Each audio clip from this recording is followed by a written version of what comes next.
So my career path kind of began with just watching my dad go to and from work, wondering what he was doing. I can't remember how old I was, but I went to one of the Take Your Kids to Work days.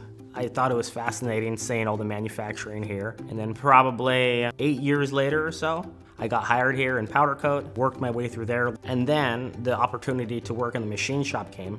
All I knew how to run at the time was a drill press. That's it. And I just learned from the ground up through hands-on training, which was excellent, how to run all the CNCs, and now I can run all 11 CNCs we have there.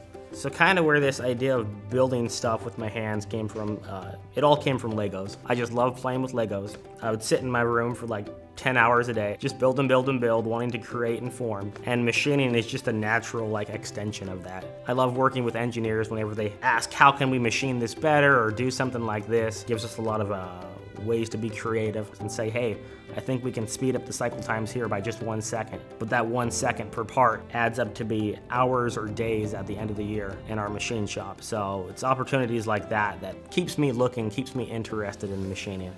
I take pride in my work because A-dec is a premium manufacturer of dental equipment. That premium name kind of starts in the machine shop. That really makes us stand out from our competitors, and that's why I'm proud of what I do, because I make us stand out from our competitors. If you're interested in machining here at A-dec, it's an awesome opportunity because A-dec has so many different types of machines, so many different departments that you can go to and learn and train in, and so many people that are willing to train you hands-on. That's a big difference I see from other companies. A-dec has this family-oriented mentality where people want to just train others, build them up, and that's awesome.